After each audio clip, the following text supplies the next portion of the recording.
नमस्कार दर्शकों, आज हम आपके सामने एक बार फिर नितिन दास मदनपति पंथी के अज्ञान का पर्दाफाश करने जा रहे हैं। तो चलिए बिना किसी देरी के शुरू करते हैं। सबसे पहले जान लेते हैं नितिन दास जी के विचार। मेरा नाम नितिन दास है। मेरा जन्म स्थान नंगल टाउन में पंजाब में हुआ है और मैंने कबीर पंथ 2010 में ज्वाइन किया था। तो शिशुपाल जी कह रहे हैं कि आप सब नकली हो, सच्चा ज्ञान तो सिर्फ रामपाल जी के पास है। अच्छा, बहुत बढ़िया। चलो आप एक बात बताओ, छोटा सा सवाल है आपसे। आप कहते हैं कि कबीर साहब का नाम कबीर है, जो आपका सार नाम है, जो सतनाम के साथ फिट करके दिया जाता है, ओम सोहम सत्य कबीर। तो आप सत्य कबीर जो जपवाते हो, आप कहते हो ये कबीर साहब का यथार्थ नाम है, और जब सार शब्द की बात आती है तो आप उसी नाम को, उसी यथार्थ नाम को बदल देते हो, उसमें आका डंडा लगा देते हो, फिर आपका सार शब्द बन जाता है ओम सोहम सत्य कबीरा। तो उनको चारों युगों में अलग अलग नाम रख के आने की जरूरत क्या थी? क्या ओम सोहम सत्य कबीर ही उनका नाम है? ओम सोहम सत्य सुकृत उनका नाम नहीं हो सकता? या ओम सोहम सत्य मुनिंदर नाम नहीं हो सकता? या ओम सोहम सत्य करुणामय नाम नहीं हो सकता? बुद्धि लगाओ, विवेक लगाओ। और आप कहते हो कि उनका नाम कबीर है, ठीक है। आप मुझे ये बताओ, जब 52 अक्षरों की उत्पत्ति नहीं हुई थी, जब कोई भी इंसान अक्षर नहीं बोलता था, तब ये का बी रा, ये अक्षर कहां थे? ये अक्षर कहां थे? और आपने अनुराग सागर पढ़ी है, कबीर सागर पढ़ी है, आपने देखा पूरी सृष्टि कैसे बनी है? परमात्मा के द्वारा। और परमात्मा के साथ वहां जो वार्तालाप हो रही है वो हिंदी में हो रही है। हिंदी में भी नहीं बल्कि और खड़ी बोली में हो रही है। कबीर साहब खड़ी बोली में लिखवाए हैं ये पूरा ग्रंथ। तो मुझे ये बता दें कि जब परमात्मा ने एक भाषा का विस्तार किया तो ये बाकी भाषाएं कहां से आ गई? ये जर्मन, चाइनीज, ये पुर्तगीज, ये स्पेनिश, ये सब भाषाएं कहां से आ गई? इनको कौन से परमात्मा ने पैदा कर दिया जो ये जापानी बोलने लग गए? क्योंकि सारी सृष्टि तो भाई परमात्मा से पैदा हुई ना। कबीर सागर के अनुसार देखोगे तो उसके बाद ब्रह्मा विष्णु महेश जी हुए। ब्रह्मा विष्णु महेश कभी स्पेनिश ना बोले, ब्रह्मा विष्णु महेश कभी फ्रेंच ना बोले, जर्मन ना बोले, और उन्हीं से सब पैदा हो रहे हैं, तो उनके ही सारे बच्चे हुए। तो ये बच्चे इतनी सारी भाषाएं कैसे बोलने लग गए? आप अपने घर का हिसाब लगा लो। आपके पापा, आपके दादा, परदादा, लकड़ दादा, अकड़ दादा, जितने भी दादा थे, जो भाषा वो बोलते थे वही आज आप बोल रहे हो अपने घर में, या आपने कोई नई भाषा का उद्घाटन कर दिया? पहले तो ये समझ लो, पहले तो इसको समझ लो, ये भाषाएं कहां से आ गई? जब तक तुम्हें यही नहीं पता कि ये भाषा कहां से आ गई, तुम क्या मंत्र जप रहे हो? नितिन जी, आपका कहना है कि शिशुपाल जी ने आपको अज्ञानी क्यों कहा? तो शिशुपाल जी कह रहे हैं कि आप सब नकली हो, सच्चा ज्ञान तो सिर्फ रामपाल जी के पास है। दरअसल श्रीमान नितिन जी, आप अपने को कबीर पंथी मानते हैं, परंतु कबीर जी के द्वारा दिए ज्ञान को जो कबीर सागर में संत धर्मदास जी ने लिखा है, उसमें दोष देखते हैं। इसलिए शिशुपाल जी ने आपको अज्ञानी कहा है। नितिन दास जी रट लगाते हैं कि जब सृष्टि रची गई, वह जिस समय काल से कबीर जी की वार्ता हो रही थी, तब 52 अक्षर नहीं थे। तब भाषा कहां से आ गई? नितिन दास जी, आपको इतना ज्ञान नहीं कि जो परमात्मा सृष्टि की उत्पत्ति कर सकता है, तो क्या वह भाषा उत्पन्न नहीं कर सकता? जबकि नितिन दास जी, आप खुद सारी अज्ञान भरी बातें 52 अक्षर में ही कर रहे हो। यहाँ तक कि आप अपने शिष्यों को 52 अक्षर में आने वाले नाम जाप जपने के लिए भी देते हो। जो नाम दीक्षा लेने वाले हैं वो हाथ खड़ा करें। प्रथम दीक्षा वाले, प्रथम दीक्षा में हमारे यहाँ भी देखो पहले 52 अक्षरी नाम दिया जाता है। प्रथम दीक्षा में हमारे यहाँ भी देखो पहले 52 अक्षरी नाम दिया जाता है। तो क्या नाम जपने आपने? बोलो जय गुरु, जय बंदी छोड़, जय साहिब सतनाम साहिब बंदगी। जय गुरु, जय बंदी छोड़, जय साहिब सतनाम साहिब बंदगी, सतनाम साहिब बंदगी। और दूसरी तरफ इन्हीं अक्षरों को कोस भी रहे हो, इन 52 अक्षर को बेकार बता रहे हो। सोहम सतनाम नहीं जपना है। हमने शब्द की पारख करनी है। हमारा गुरु शब्द दे क्या रहा है? कहीं 52 अक्षर तो नहीं दे रहा, कहीं ये मंत्र तो नहीं दे रहा जपने वाले। अगर ऐसे कोई मंत्र दे रहा है तो उस गुरु को रिजेक्ट कर देना चाहिए, प्रथम दीक्षा में हमारे यहाँ भी देखो पहले 52 अक्षरी नाम दिया जाता है। नितिन दास जी, यदि आप कबीर जी के ज्ञान को तथा उनकी समर्थता को जानते तो इस तरह की अज्ञान भरी बातें नहीं करते। नितिन दास जी 52 अक्षर को मिथ्या मानते हैं तथा सार नाम सार शब्द जो संत रामपाल जी देते हैं उनको गलत बताते हैं, जबकि संत रामपाल जी जो नाम जाप देते हैं उन्होंने उन मंत्रों को प्रमाणित महान संतों की वाणी से दिखाया है, जिनको परमात्मा कबीर जी मिले थे, जिनको नितिन दास भी प्रमाणित मानते हैं। पूरे संसार को ज्ञान देने वाला कबीर है। बेई नदी पे कौन मिला था बाबा नानक को? सब कह रहे हैं परमात्मा मिले, पर अरे वो था कौन? कबीर साहब थे वो बेई नदी पे। जिंदा बाबा नाम रखा क्योंकि वो मुर्दा है ही नहीं, वो जिंदा ही जिंदा है। गरीबदास जी को कौन मिले? अभी 250 साल पहले कबीर साहब। धर्मदास जी को कौन मिले? कबीर साहब।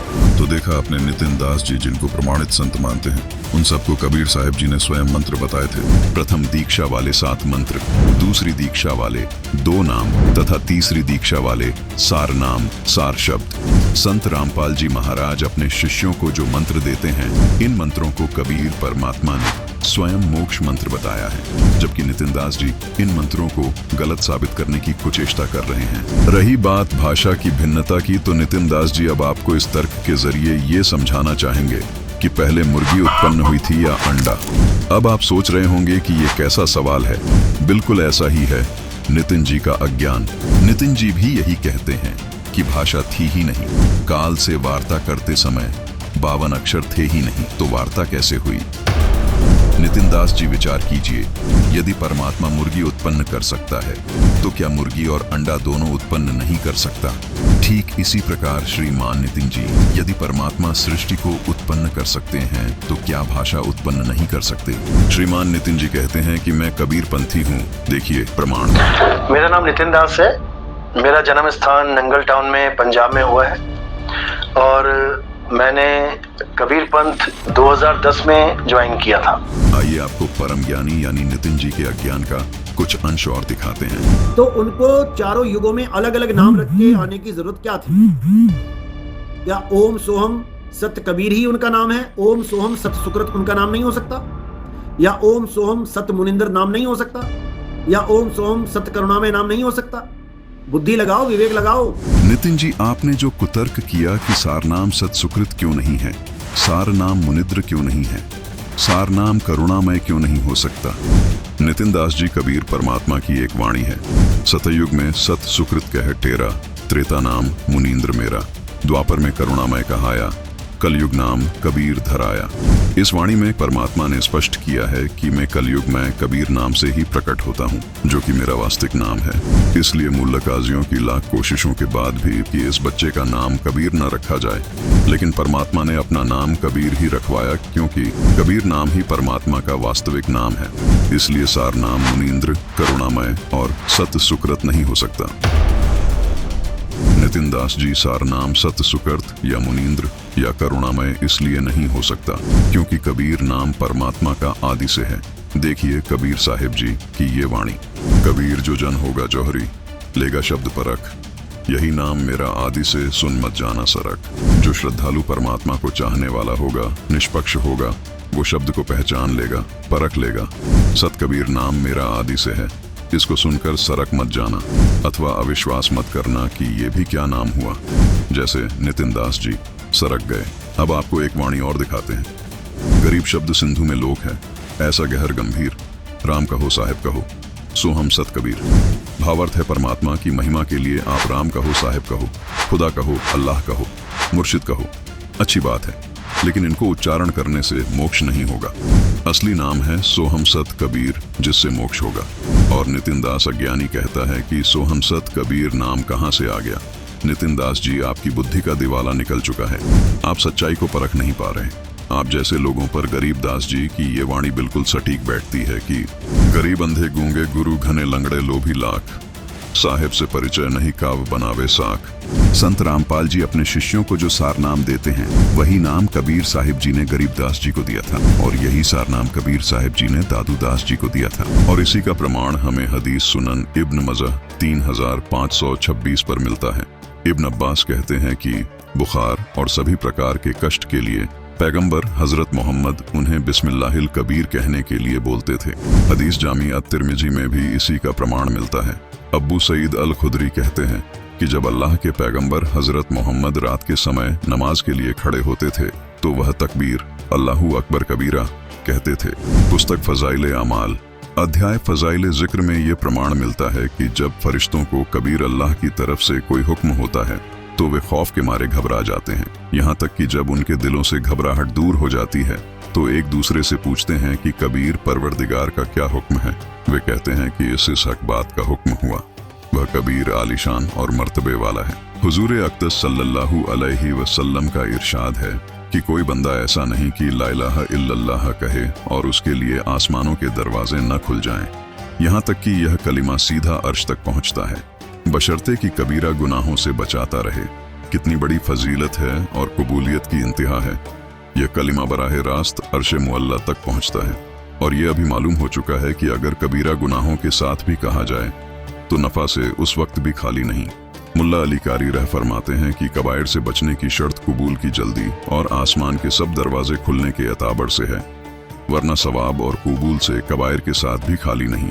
बाज़ उलेमा ने इस हदीस का यह मतलब बयान फरमाया है कि ऐसे शख्स के वास्ते मरने के बाद उसकी रूह के एजाज में आसमान के सब दरवाजे खुल जाएंगे। एक हदीस में आया है 2 कलिमे ऐसे हैं कि उनमें से एक के लिए अर्श के नीचे कोई मुंतहा नहीं, दूसरा आसमान और जमीन को अपने नूर या अपने अज्र से भर दे। पहला है ला इलाहा इल्लल्लाह और दूसरा अल्लाहू अकबर परमेश्वर कबीर।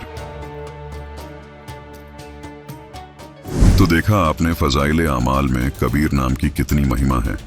अब देखिए एक और महापुरुष की वाणी से प्रमाण।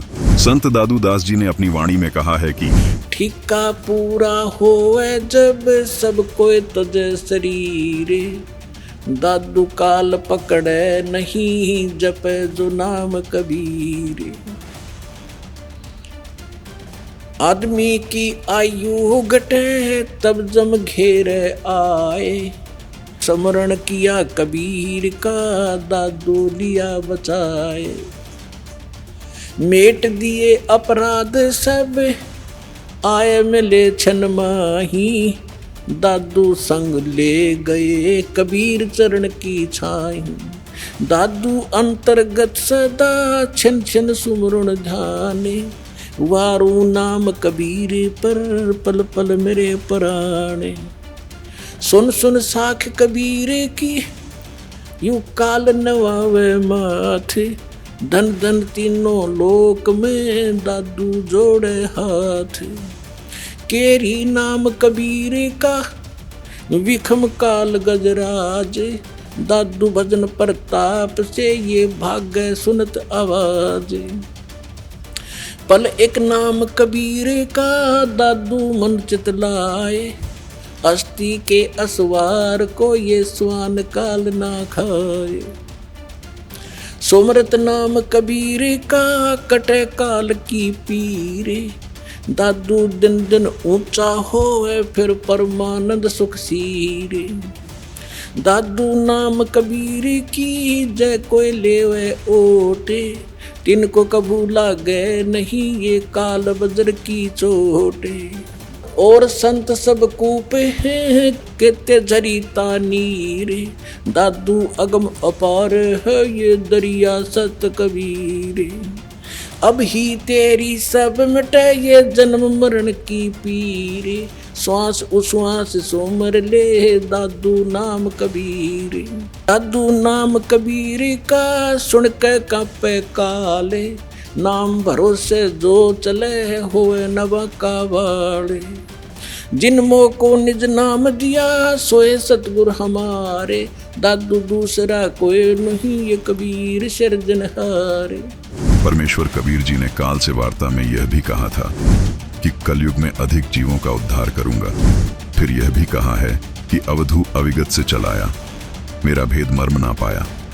न मेरा जन्म न गर्भ बसेरा, बालक बन दिखलाया। काशी शहर जल कमल पर डेरा, तहां जुल्हे ने पाया। नितिन जी तो इस पर भी शंका कर सकते हैं कि माता के बिन किसी का जन्म ही नहीं हो सकता। इनके मन में तो यही है, परंतु ये अपने को कबीरपंथी कहते हैं, इसलिए चुप हैं। इसी शब्द में कहा है कि 5 तत्व का धड़ नहीं मेरा, जानू ज्ञान अपारा, सत्य स्वरूपी नाम साहिब का, सोई नाम हमारा। अर्थात कबीर जी ने कहा है कि मेरा शरीर एक तत्व का है, मैं विदेही हूँ, यानी विलक्षण शरीर युक्त हूँ, मैं सर्व ज्ञान संपन्न हूँ। जो सत्पुरुष का मोक्षदायक सच्चा नाम है, वही नाम सत्य कबीर मेरा नाम है, वही नाम मैंने जबरदस्ती काजियों से रखवाया है। आइए आपको परम ज्ञानी यानी नितिन जी के अज्ञान का कुछ अंश और दिखाते हैं। आप मुझे ये बताओ, जब 52 अक्षरों की उत्पत्ति नहीं हुई थी, जब कोई भी इंसान अक्षर नहीं बोलता था, तब ये का बी रा ये अक्षर कहां थे? ये अक्षर कहां थे?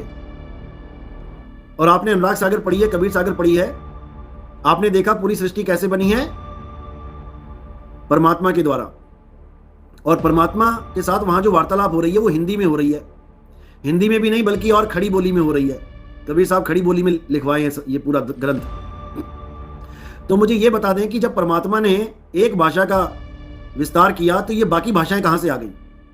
ये जर्मन, चाइनीज, ये पुर्तगीज, ये स्पेनिश, ये सब भाषाएं कहां से आ गई? अगर आप विदेश में पैदा होते हैं, अमेरिका में, अब आप क्या कहते हैं, भाई हमारे ग्रंथ में दिखाओ क्या लिखा है। अभी तो आप हिंदुस्तान में पैदा हो गए तो गीता ले आए, भागवत ले आए।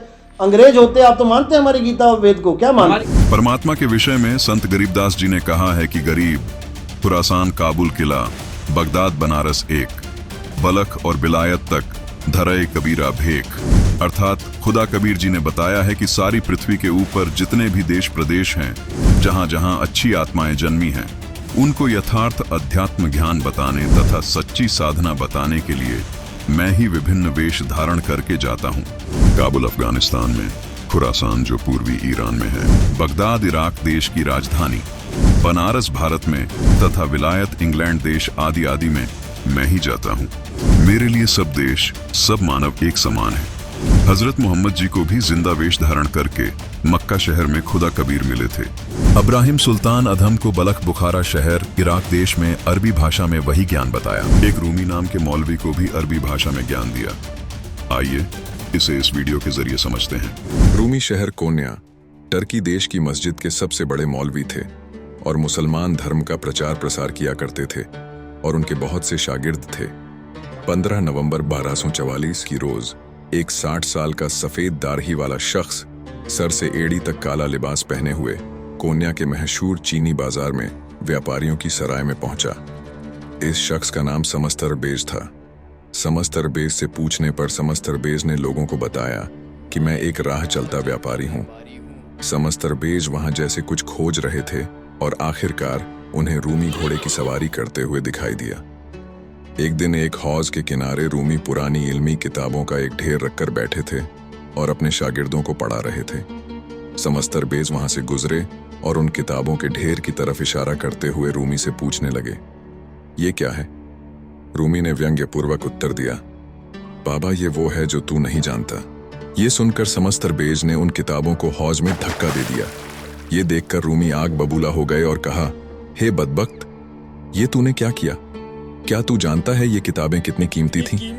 ये सुनकर समस्तरबेज हौज में कूद गए और एक एक कर सारी किताबें पानी से बाहर निकाल कर रख दी।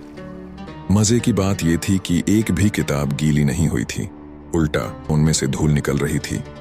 ये हैरतंगेज नजारा देख रूमी दंग रह गया और समस्तरबेज से पूछा, बाबा ये क्या है? समस्तरबेज ने उत्तर दिया, ये वो है जो तू नहीं जानता, और वहां से चले गए। अगले दिन रूमी अपने घोड़े पर सवार होकर बाजार में पहुंचे। वहां लोग आदर सत्कार में उनका हाथ चूम रहे थे। तब अचानक समस्तरबेज वहां पहुंचे और रूमी के घोड़े की लगाम पकड़कर खींच ली। रूमी पहचान गया कि ये तो वही बाबा है। रूमी भी उनसे मिलना चाह रहे थे। बाबा ने कहा कि रूमी एक मसला है, मुझे ये बताओ कि मोहम्मद बड़ा या बायाजिद बस्तामी बड़ा? रूमी ने कहा, ये तो बच्चा भी जानता है, मोहम्मद बड़ा है। बाबा ने कहा, अगर मोहम्मद बड़ा है तो उसने ये क्यों कहा कि हे अल्लाह, मैं तुझे नहीं जानता, तू कौन है? और बायाजिद बस्तामी ने ये क्यों कहा कि हे अल्लाह, तू पाक है, तू बादशाहों का बादशाह है और तेरी बड़ी शान है। दोनों के बीच काफी लंबी चर्चा होती है और बाबा के तर्क सुनकर रूमी बेहोश होकर घोड़े से नीचे गिर जाता है। रूमी की आंखें खुली तो अपना सिर बाबा की गोद में पाया। बाबा रूमी को लेकर शहर से दूर चले जाते हैं। इसके बाद समस्तरबेज कोन्या से गायब हो जाते हैं। रूमी उनकी याद में पागल सा हो जाता है और बाबा की खोज में भटकने लगता है। 1 वर्ष बाद रूमी को किसी से पता लगता है कि समस्तरबेज को दमिश्क में देखा गया है। रूमी अपने बड़े बेटे से कहता है कि घर में जो सोना, चांदी, गहने, पैसा पड़ा है सब ले जा और बाबा को यहाँ ले आ। रूमी का बड़ा बेटा दमिश्क पहुंचकर समस्तरबेज के नाम पर भंडारा खोल देता है और देखता है कि कुछ दूरी पर बाबा एक लड़के के साथ शतरंज खेल रहे हैं। रूमी का बड़ा बेटा बाबा से विनती करके उन्हें घोड़े पर बैठाकर कोन्या ले आता है। रूमी कहता है कि बाबा, आप क्यों गायब हो गए थे? आपने मेरे साथ ऐसे क्यों किया? मैं 1 साल से आपकी याद में तड़फ रहा था। बाबा कहते हैं, अगर मैं गायब ना होता तो तेरे दिल में आज ये आग ना होती। बाबा रूमी को इल्म देते हैं, जिसे पाने के बाद रूमी अपनी पारंपरिक पूजा पाठ छोड़ देता है। ये देख रूमी के शागिर्द समस्तरबेज से ईर्ष्या करने लगते हैं। एक रोज रूमी अपने मुर्शीद समस्तरबेज के साथ अपनी कुटिया में बैठे थे। तब रूमी का छोटा बेटा व कुछ शागिर्द समस्तरबेज के कत्ल के इरादे से वहां पहुंच जाते हैं और समस्तरबेज को आवाज लगाते हैं। समस्तरबेज रूमी से कहते हैं कि बस अब मेरा जाने का वक्त आ गया है। शागिर्द जैसे ही उनको मारने के लिए तलवार उठाते हैं, समस्तरबेज गायब हो जाते हैं। ये तो गायब हो गया।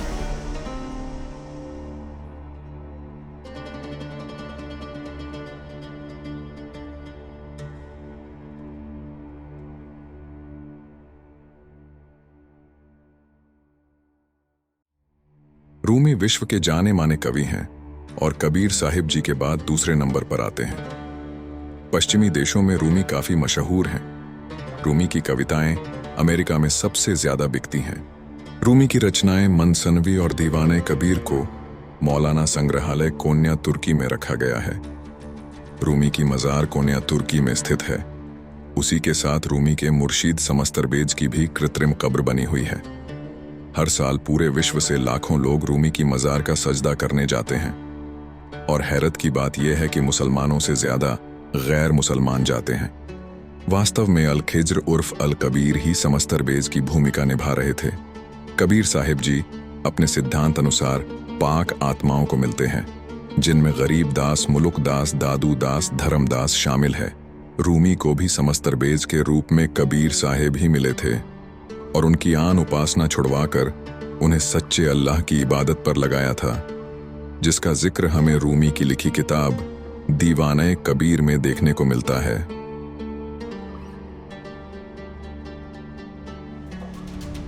अब आपके दिमाग में ये सवाल आ रहा होगा कि ये कैसे माना जाए कि समस्तरबेज ही कबीर परमात्मा थे। आइए इस पर नजर डालते हैं। कबीर परमात्मा अपने विधान अनुसार अच्छी आत्मा को मिलते हैं, जैसे रूमी को मिले। ऐसे ही कबीर परमात्मा जिंदा बाबा के रूप में संत गरीबदास जी को मिले और सारा ज्ञान उनके अंदर डाल दिया। उनको दिव्य दृष्टि दी, जिससे उनको भूतकाल में घटी घटनाएं तथा भविष्य में घटित होने वाली घटनाएं पता चली।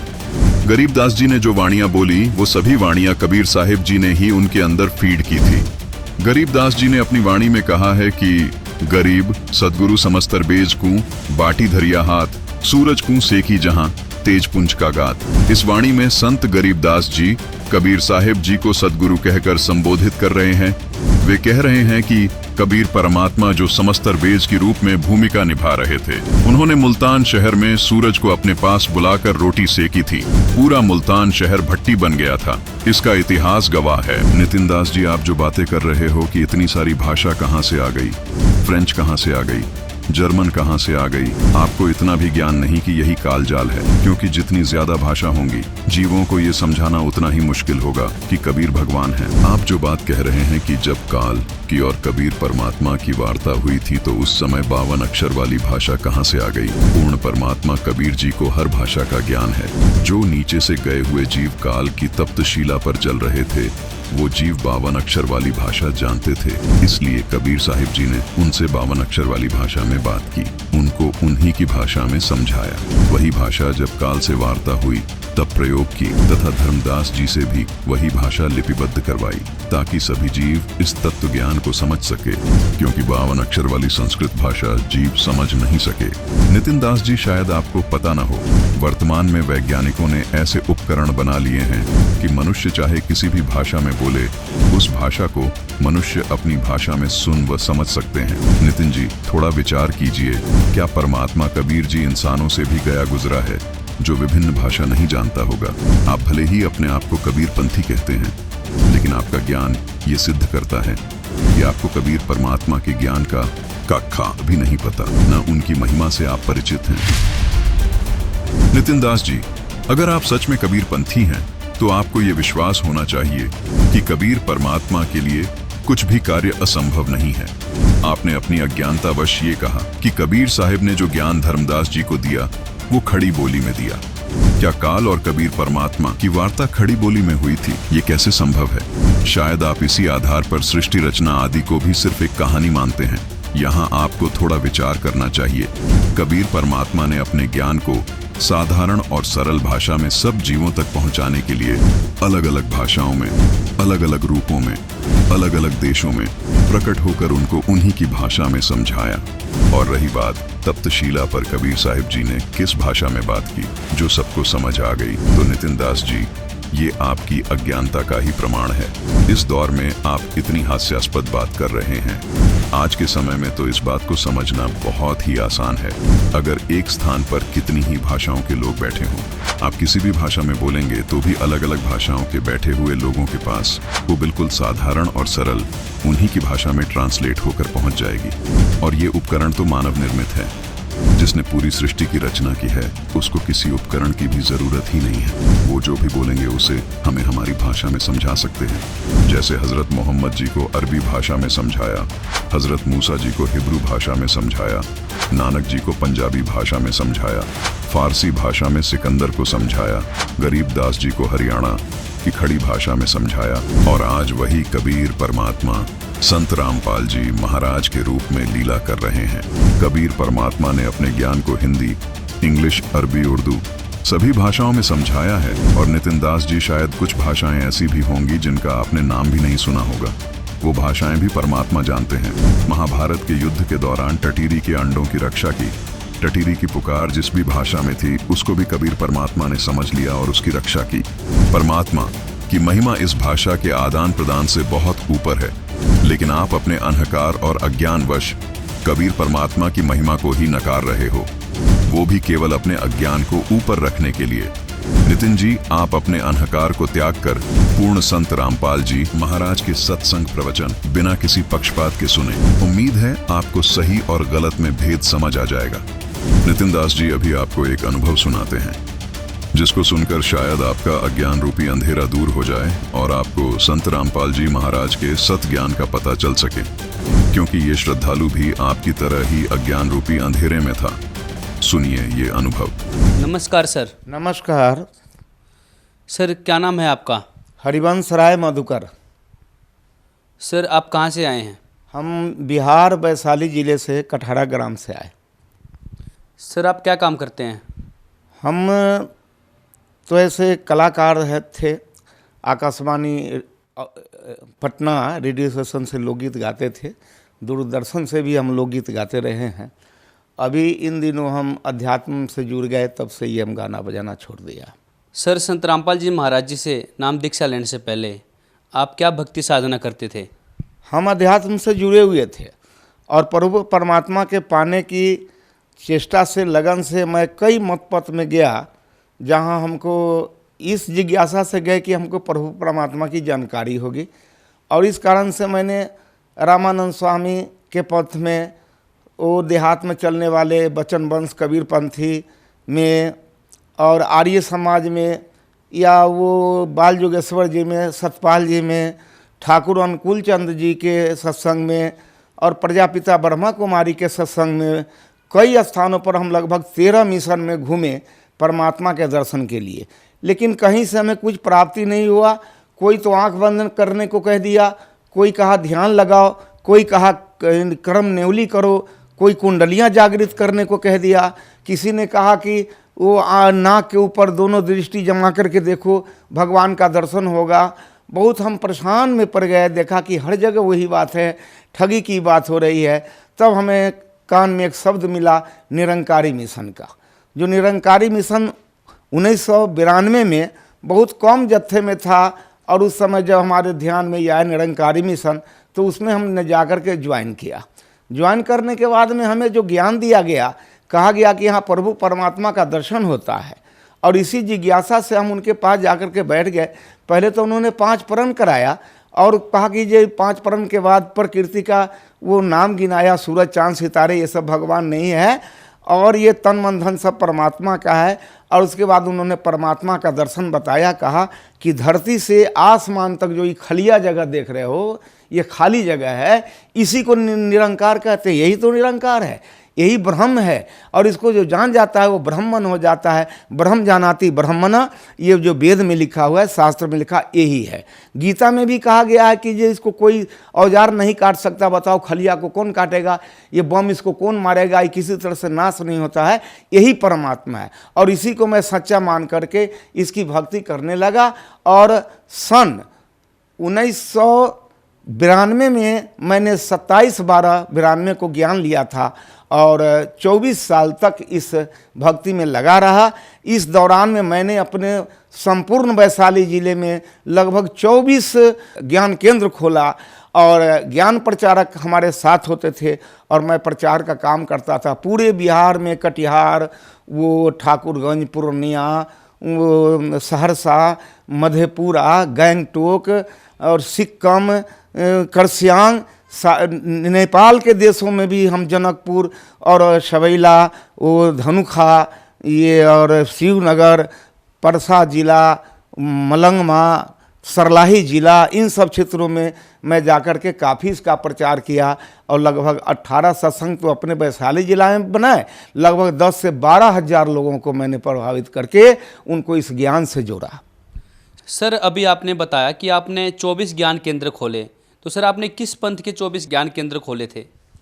हमने 10 से 12 हज़ार लोगों को ये ज्ञान से प्रभावित करके निरंकारी मिशन के संस्था से जोड़ दिया।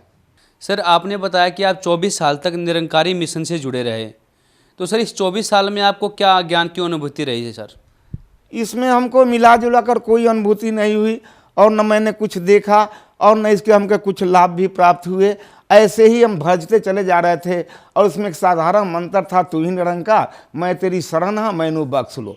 यही जपते जपते मेरा 24 साल का समय निकल गया, लेकिन इससे कुछ लाभ नहीं हो सका। विगत 19 जून 2017 को मैं बड़ा सख्त बीमार पड़ गया।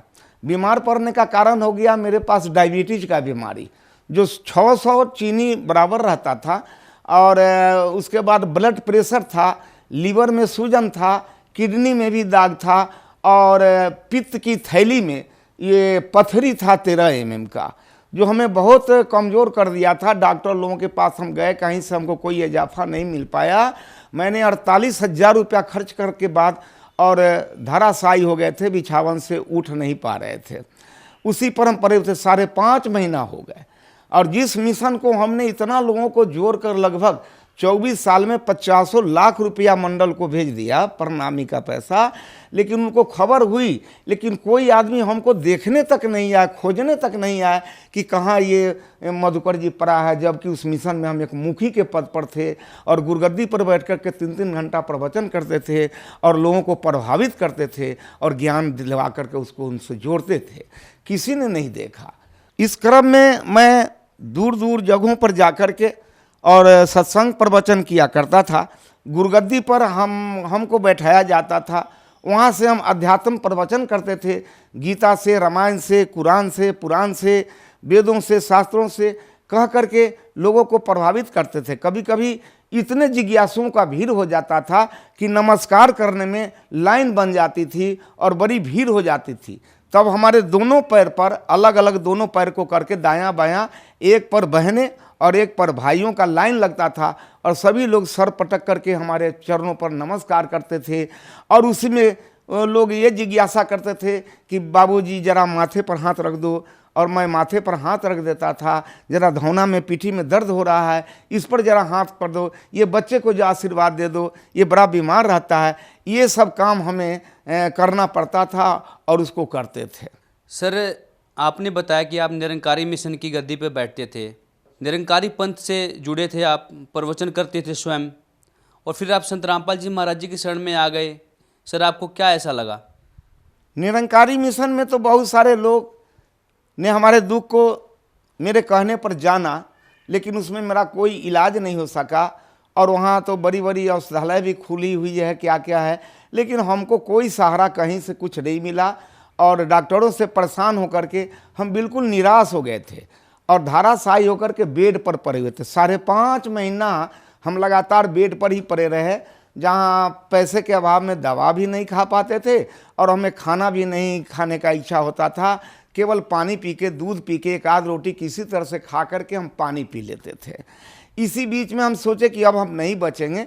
एक साथी मेरा पंजाब रहता है, वो जब लौट के घर गया तो हमसे भेंट करने गया। जाने के बाद कहा कि आपने कैसी हालत बना ली, बताइए, भगवान का भक्ति करते हैं, ये हालत आपका बन गया है, तो ये कैसे हो गया? हमने कि ऐसे ही हो गया, अब हम क्या करें। तो उन्होंने एक किताब हमको दिया पढ़ने के लिए, और वो किताब का नाम था ज्ञान गंगा।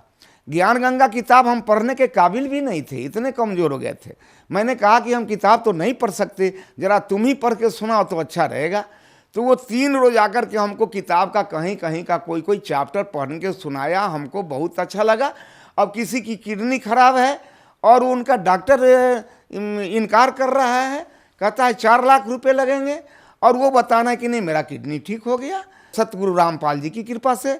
किसी का लीवर खराब है, किसी के स्तन में घाव है, ममाद निकल रहा है, परेशान है, किसी के पेट में दर्द है, लगता है कोई भीतर दांत काट रहा है। ऐसे ऐसे बहुत सारे रिपोर्ट आए। तो मुझे पहले तो धीरे धीरे इस पर विश्वास होने लगा। हमने सोचा कि अब मैं क्या करूं, हम भी अब वहाँ कुछ फ़ोन करके पता करना चाहते हैं। तो उन्होंने कहा कि पता है इसका? तो हाँ, फ़ोन नंबर है। हमने कहा कि रुक जाओ, आज रात में हम सतगुरु रामपाल जी महाराज से हम बात करेंगे, तब हम कल आपको कुछ बताएंगे। तो उन्होंने कहा कि कैसे बताइएगा, वो तो जेल में रहते हैं। हमने कि हम भी तो गुरु की सेवा कर रहे हैं 24 साल से, और ये सतगुरु हैं तो जरूर हम पर कृपा करेंगे, मुझे विश्वास है। ऐसा सोचकर मैं रात में 9 बजे खाना उना खा करके जब सोने गए, तो हम तो कुछ जानते नहीं थे, हम तो केवल इनका नाम सुनते थे और किताब में फ़ोटो देखा था। इन्हीं के फ़ोटो को हमने कहा सतगुरु रामपाल जी महाराज की जय, रामपाल जी महाराज की जय, 5 बार यही जयकारा लगा करके हम हाथ जोड़ करके प्रार्थना किया कि हे सतगुरु रामपाल जी महाराज, आपकी बहुत सारी प्रशंसा इस किताब के अंदर मैंने सुनी है। बहुत सारे लोगों का बीमारी भी ख़त्म हो गया है, मेरी भी बीमारी ख़त्म करो और मुझे भी ठीक कर दो। अगर ऐसा कर दोगे तो शेष जीवन जो मेरा बचेगा ये हम आपके चरणों में बिताएंगे, आपके चरणों में भक्तों की सेवा करके अपना जीवन बिताएंगे।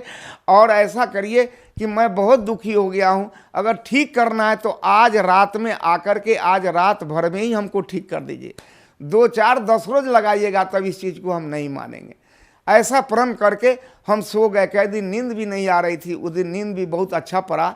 3:30 बजे भोर की बात है कि हम जहाँ सोए हुए थे उसी में निरंकारी आश्रम चलता था, हर रविवार को सत्संग चलता था। तो रात में 3:30 बजे ये सतगुरु रामपाल जी महाराज वहाँ पहुँच गए। सादा पैजामा, हाफ कुर्ता, गमछा रखे हुए और कुर्ते का रंग थोड़ा हल्का गेरुआ रंग का पहने हुए, हाफ कमीज, और कुर्सी खींच करके उसी जगह बैठ गए। कुर्सी के खींचने का आवाज़ हमको कान में मिला और तब आवाज़ सुन करके हमारी आँख खुल गई। हम देखते हैं कि अरे कुर्सी कौन खींचा। देखते हैं कि सामने में सतगुरु रामपाल जी महाराज बैठे हैं। जैसे वो बैठते हैं उसी तरह से एक पैर पर दूसरा पैर रख करके दोनों हाथ एक साथ करके, लगता है जैसे कोई मंत्र कर रहे हो या कुछ कर रहे हो, बैठे हुए हैं। मैंने सोचा कि मैं स्वप्न देख रहा हूँ कि वास्तव में जागृत अवस्था में हूँ, ये समझ में नहीं आया और मैं उनके चरणों में जाकर के नमस्कार किया। फिर उन्होंने पूछा बड़े प्यार से कि बेटे क्यों बुलाए हो हमको। हमने कहा कि दास तो सब 9 बजे रात में ही सब बात आपके चरणों में रख के सो गया है, आप तो अंतर्जामी भी हैं, आप यहाँ आ भी गए, अब हमसे क्या पूछ रहे हैं कि क्या बोला। तो नहीं, तुम ये बोला कि हमको ठीक करना है तो रात भर में ठीक कर दीजिए, और नहीं तो 2-4 रोज में करेंगे तो हम नहीं मानेंगे। हम कि जी सरकार ऐसा तो दास बोला है, अब मरता क्या ना करता, बीमारी को तो लाजिम है अच्छा होने का। इसी तत्परता में हम आपके सामने ऐसा बोला है, हो सकता है गलती ही हो गई है, तो आप पिता तुल्य हैं, पिता है ही, आप हमारे माफ़ी करके और हमको ठीक कर दीजिए। हम तो फिर भी यही कहेंगे। हंसने लगे, कहे कि बेटे तुम्हारे सर पर बहुत सारे भार हैं, बहुत सारे बोझ लाद लिया तुम, ये बताओ तुम्हारे चरणों में कितने आदमी का सर गिरा है। हमने कहा इसकी कोई गिनती नहीं है, अनगिनत है। वो 50,000 लाखों लोग इस पर माथा पटके होंगे, इस चरण पर, इसका कोई ठिकाना नहीं है। अब बताओ इतने दिन का जटिल बीमारी तुम कहता रात भर में ठीक कर दो, ठीक तो हो जाओगे। तू नाम दीक्षा ले ले, भक्ति कर, मर्यादा में रह, तू ठीक हो जाएगा। और मेरे पास आ गया तो मैं कुछ होने वाला नहीं, घबराओ नहीं। और ये सब पूछ करके और हमको कहे कि जब ठीक है, जब ऐसी ही बात है तो फिर कल से तू ठीक हो जाओ। ऐसा कह के हमारे सतगुरु रामपाल जी महाराज जो आकर के हमको बताए और वहाँ से चले गए। जाने का भी क्रम देखा तो अद्भुत लगा हमको, जैसे हनुमान जी एक पैर नीचे सीधा करके और एक पैर मोड़ करके और ऊपर दक्षिण की दिशा में इस तरह से उड़ गए। बहुत देर तक हम खड़ा होकर देखते रह गए, जब तक आंख से ओझल नहीं हुआ, और दक्षिण दिशा की तरफ चले गए।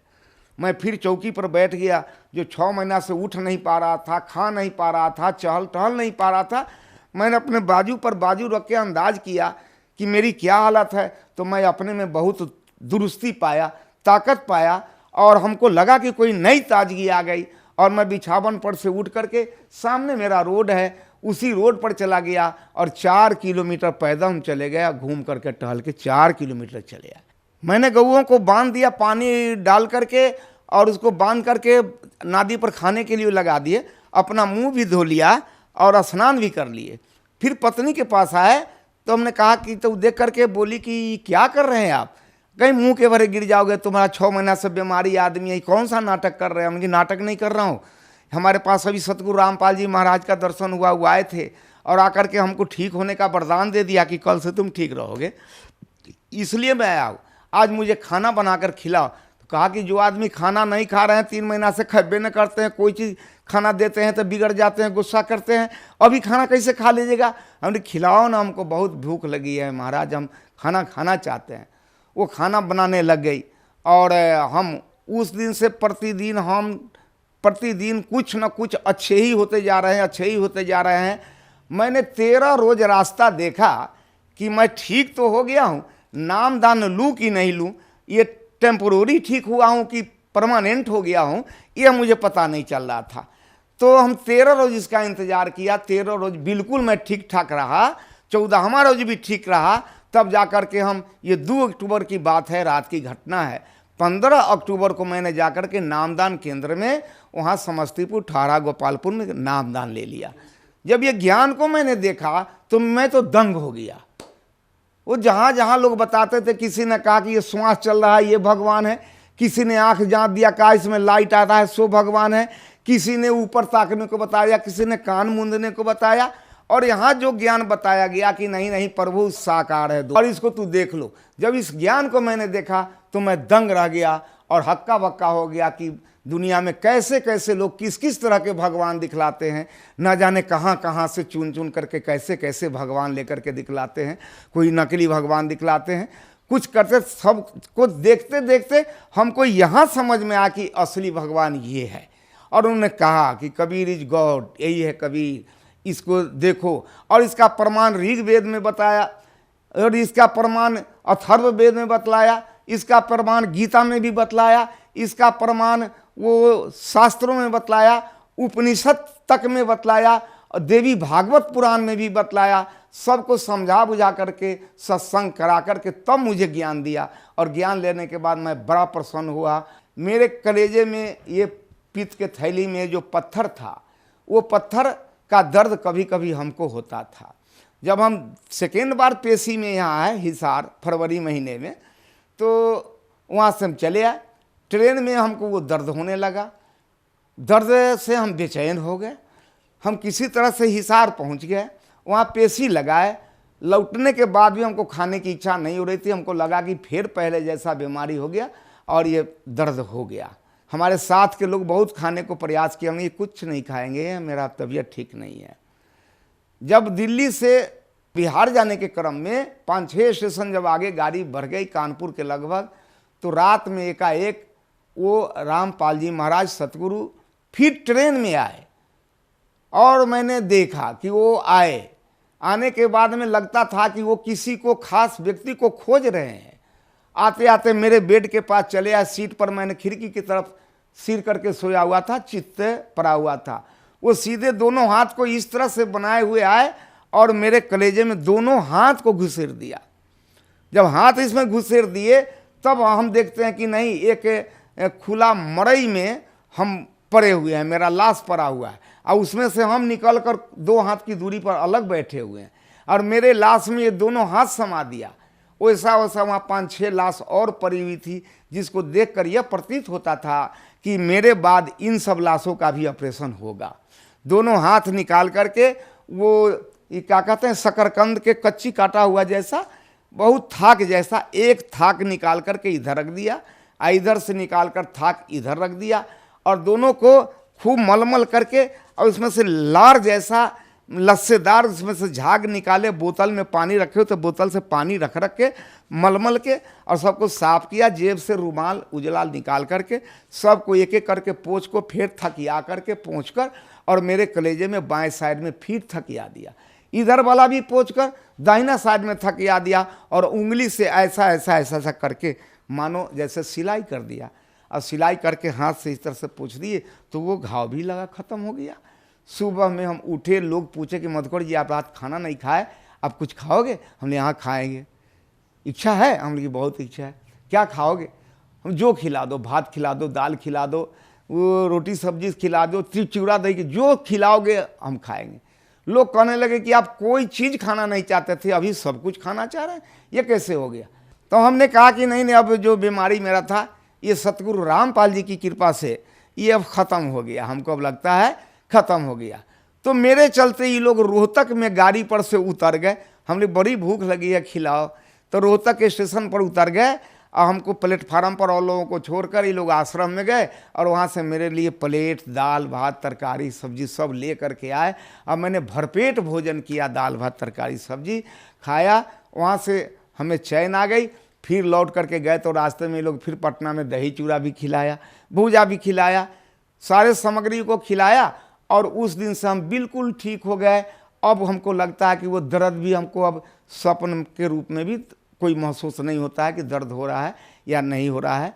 वो लगता है अब है ही नहीं, वो पत्थर उथर सब खत्म है सतगुरु रामपाल जी महाराज की कृपा से। सर एक बात बताइए, आप 24 साल से निरंकारी मिशन से जुड़े हुए थे, यहाँ तक कि आप गुरु पद पे थे और आप वहाँ पर प्रवचन भी देते थे, लेकिन फिर आप संत रामपाल जी महाराज के शरण में आए। संत रामपाल जी महाराज जी के ज्ञान में और निरंकारी मिशन के ज्ञान में आपको क्या भिन्नता नजर आई सर?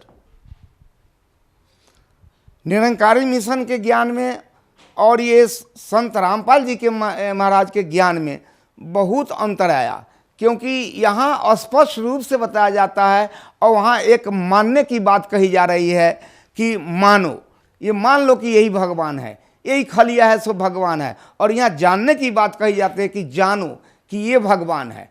यहाँ दिस की बात है, यह की बात है, वहाँ दैट की बात बताई जा रही है कि वह भगवान है।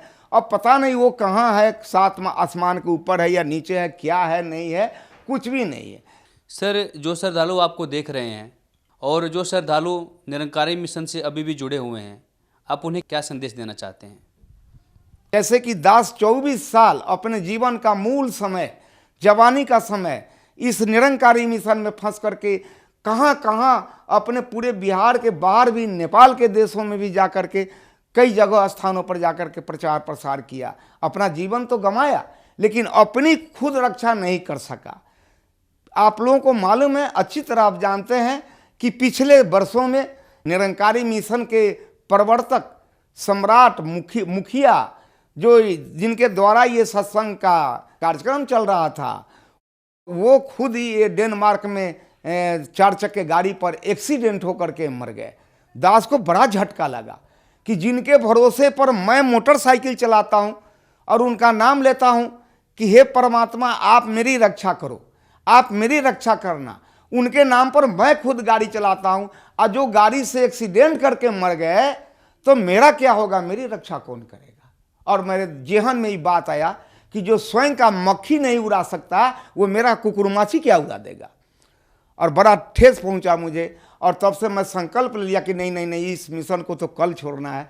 अभी भी हमारे जितने इसके अंदर में बैठे हुए लोग, चाहे संसारिक हों या जगत हों या भगत हों या हमारे निरंकारी मिशन के लोग हों, मैं उनसे ही प्रार्थना करूंगा कि मेरे जैसे सोचा बेचारी करके, बिना जाने बिना पहचाने झूठी बड़ाई करके अपना 24 साल का जो मैंने जीवन नाहक में बर्बाद कर दिया और बीमारी का शिकार बन गया, इसलिए हम फिर पुनः आपके सर्वन शक्ति में ये आवाज़ को पहुंचा रहे हैं कि आप नकली से बच करके असली में आकर के सतगुरु रामपाल जी के शरणों में आकर के अपना हर तरह से अपना कल्याण करें। सर, आपको पूरा विश्वास है कि आपके गुरु संत रामपाल जी महाराज जेल से बाहर आएंगे? क्या निर्दोष है? पूरा विश्वास है। जब हमारे इतने बड़े बीमारी से वो हमको निकाल सकते हैं, हमारे पित्त के थैली में से पत्थर निकाल सकते हैं हाथ पेश करके बिना छुरी का। डॉक्टर कह रहे थे कि चक्कू लगेगा तुम मर जाओगे, तुम तो चीनी का बीमारी है। तो जब हमको निकाल सकते हैं, हमको उठाकर खड़ा करा सकते हैं, हम कैसे समझे कि जेल में है? अगर जेल में होते तो मेरे पास मेरे बिस्तर के नज़दीक जाकर कैसे बैठ जाते, मेरी हाल कैसे पूछ लेते और कैसे कहते कि जाओ तू कल से ठीक हो जा। अगर वो जेल में होते तो कैसे निकल करके चले आते। आज मैं मोटरसाइकिल चलाता हूँ और सत्संग में जाता हूँ, हर काम मैं कर रहा हूँ उनके कृपा से। तो क्या वो बाहर आएंगे? ये बड़ी बात है। इस हमारे साथ जो घटना घटी इससे बहुत छोटी बात है। वो यहाँ आकर के ही रहेंगे और उसमें ज़्यादा दिन नहीं है, बहुत शीघ्र ही आएंगे। सर, संत रामपाल जी महाराज जी से यदि कोई श्रद्धालु नाम दीक्षा लेना चाहे तो कैसे ले सकते हैं? ले सकते हैं। अभी उनके बहुत सारे चैनल चल रहे हैं, जिस चैनल पर इनका प्रोग्राम बराबर होते रहता है, शाम में होता है, दोपहर में होता है, तो आप उस पर ध्यान देंगे तो चैनल चलते हुए वो नीचे में उनका फ़ोन नंबर आता है, जहाँ जहाँ उनका आश्रम सतलोक आश्रम और उसका फ़ोन नंबर उस पर नीचे लिखा रहता है। उसी फ़ोन नंबर को आप नोट कर लीजिए और उसी फ़ोन नंबर से आप पूछ लीजिए, आपको बता दिया जाएगा कहाँ एरिया है, किस जगह रहते हैं, आपके नज़दीक में कौन सा नामदान केंद्र नज़दीक पड़ेगा। वहाँ जा कर के आप आसानी से ज्ञान ले सकते हैं, नामदान ले सकते हैं और अपने जीवन को बदल सकते हैं, अपने जीवन को सुहेला कर सकते हैं। आप जिस वासी देश का हैं, अपने देश को आराम से आप जा सकते हैं। आपको पहुंचाने वाला आपको सारथी मिल गया है, आपको पहुंचाने वाला वो सतगुरु रामपाल जी मिल गया है, जो इस आत्मा को अमरलोक पहुंचाता है। बहुत बहुत धन्यवाद सर। धन्यवाद। अब आपको नितिन दास जी की एक वीडियो दिखाते हैं जिसमें वो ये बता रहे हैं कि पाप नाश नहीं हो सकते, आपको अपना प्रारब्ध भोगना ही भोगना है। देखिए। अब तुमने गलत काम किए हैं, खूब लोगों को मारा है, बकरे काटे हैं, भैंसे काटे हैं, तो तुम्हारा प्रारब्ध तुम्हारे इस शरीर को दुखदाई अवस्था में घुमाएगा। यानी उसमें लिख दिया कि तेरा पैर कटेगा, तेरा हाथ कटेगा, अंधा हो जाएगा, बीमारियां लग जाएंगी। अब ये तुम्हारा प्रारब्ध है, ये होना ही होना है। तो देखा आपने नितिन दास जी का ये मत कि पाप नाश नष्ट नहीं हो सकते, प्रारब्ध आपको भोगना ही भोगना है, ये गलत सिद्ध होता है। हरिवंश राय जी का अनुभव सुनने के बाद तो ये स्पष्ट हो जाता है कि अगर आप पूर्ण संत की शरण में हो तो आपके भारी से भारी पाप कर्म नष्ट हो जाते हैं। हरिवंश राय जी को पाप कर्मों से दुख हुआ, लेकिन जब उन्होंने पूर्ण संत रामपाल जी महाराज पर पूर्ण विश्वास किया, उनसे नाम दीक्षा ली तथा भक्ति की, तो उससे उनके पाप कर्म कटे और सुख हुआ।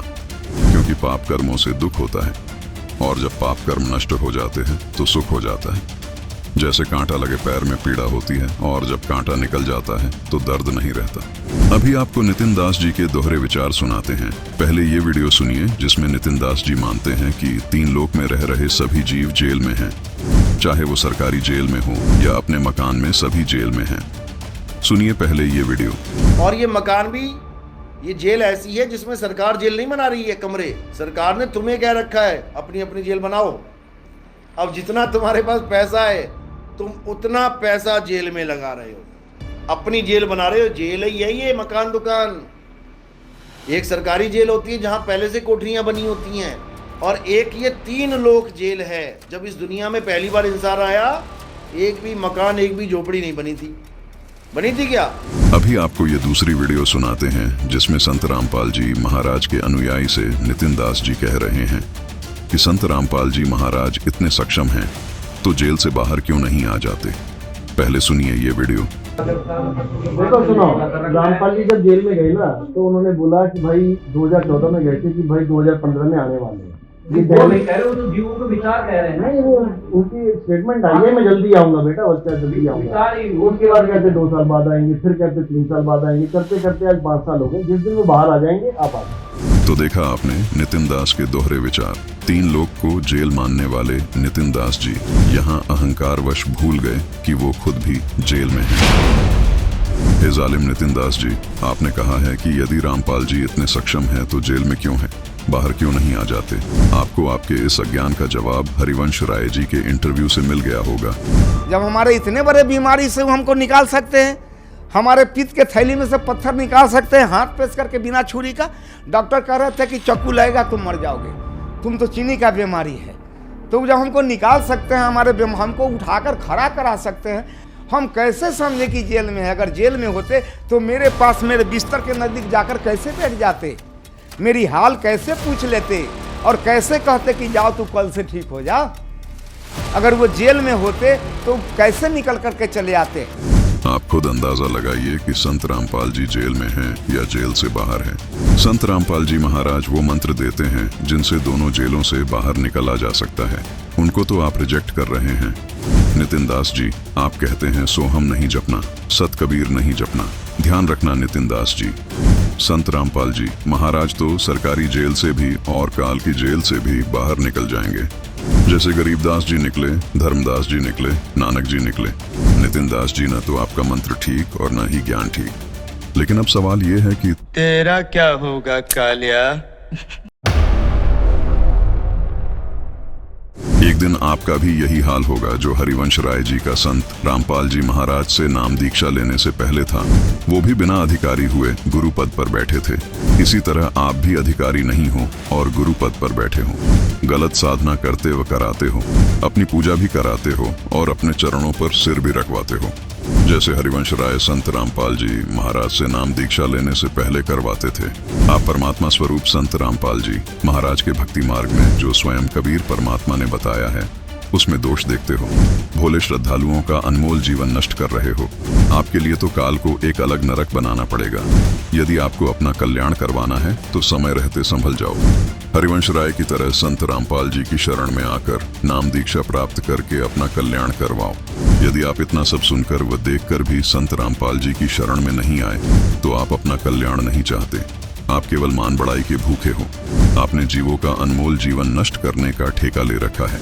आप तो परमात्मा को मानते ही नहीं, आप केवल आत्मा में उलझे बैठे हो जो पूरा अज्ञान है। और रही बात कि संत रामपाल जी महाराज जेल में हैं, तो कबीर परमेश्वर सारी सृष्टि के रचनहार होने के बाद भी जुलाहे की लीला कर रहे थे, झोपड़ी में रह रहे थे। कोई नहीं मान रहा था कि ये भगवान हो सकते हैं। लेकिन क्या हमारे मानने या न मानने से कबीर जी की महिमा में फर्क पड़ गया? हमारी बुद्धि कमजोर थी जो नहीं मान पाए। समर्थ कबीर ने दिखावा करने की कोई जरूरत नहीं समझी। 120 वर्ष तक झोपड़ी में रहे, जुलाहे का काम करते रहे, निर्धन होने की लीला करते रहे, शूद्र जाति में रहे, जबकि उस समय छुआछात बहुत थी। इस कारण लोगों की बुद्धि काम नहीं कर रही थी कि ये भगवान हो सकता है। ये जरूर मानते थे कि सिद्ध जरूर है और लोगों को सुख भी बहुत हो रहे थे, इसलिए कबीर जी से जुड़े हुए थे। कबीर साहब जी ने एक छोटी सी परीक्षा ली और सब छोड़कर भाग गए। गुरु विमुख हो गए, गुरुद्रोही नहीं हुए थे। कबीर साहिब जी ने 120 वर्ष तक लीला की और अंत में मगहर से सह शरीर सतलोक चले थे और ऊपर से आकाशवाणी कि देखो उठाकर चद्दर, क्या है इसके अंदर। शरीर की जगह सुगंधित फूल मिले और ऊपर देखा तो परमात्मा सह शरीर ऊपर जा रहे थे। कबीर जी उस दिन भी भगवान थे, आज भी भगवान हैं, आगे भी भगवान रहेंगे। उस समय कबीर परमात्मा के बारे में लोग कहा करते थे कि कबीर साहब तो अनपढ़ थे, शूद्र थे, न वेद शास्त्रों का ज्ञान है और जुलाहा है, नीच जाति का है। अगर ये इतना ही भगवान है तो इतनी निर्धनता में क्यों समय व्यतीत कर रहा है? क्यों झोपड़ी में रहता है? अपना महल क्यों नहीं बनवा लेता? अब समाज को तो यही बोलना था, लेकिन कबीर परमात्मा ने समाज को नहीं देखा। कबीर साहिब जी के सहशरीर सतलोक जाने के बाद हिंदू मुसलमान आपस में फुट फुट कर गले लगकर रोए, लेकिन तब तक बहुत देर हो चुकी थी। ठीक इसी प्रकार आज संत रामपाल जी महाराज के शिष्यों को लोग कहते हैं कि तुम्हारे गुरुजी संत रामपाल अगर भगवान है तो जेल में क्यों पड़े हैं, जेल से बाहर क्यों नहीं आ जाते। आपकी जानकारी के लिए बता दें कि संत रामपाल जी महाराज पहले 21 महीने जेल में रहे, अब उनको हिसार जेल में 9 साल हो गए। फिर भी संत जी के जीवन में इन सब बातों से कोई फर्क नहीं पड़ा।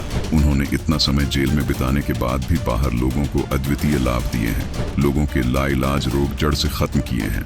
जैसा कि आपने उनके भक्तों के अनुभव सुने, संत रामपाल जी महाराज ने अपने अद्भुत ज्ञान के जरिए बाहर यानी बड़ी जेल में तहलका मचा दिया है। संत रामपाल जी महाराज जेल में कुछ लीला करने गए हैं जो आम जीव की समझ के बाहर है। संत समाज को देखकर अपने उद्देश्य को नहीं बदलते, वो अपनी लीला को निरंतर करते हुए जीव कल्याण में लगे रहते हैं। जिस प्रकार कबीर परमेश्वर झोपड़ी में रहे और लाखों लोगों के कष्ट दूर किए, ठीक इसी प्रकार संत रामपाल जी छोटी जेल में लीला करते हुए बड़ी जेल में रह रहे लोगों को अद्भुत लाभ दे रहे हैं। वैसे भी अभी तो खेल जारी है, हार जीत का निर्णय होना अभी बाकी है।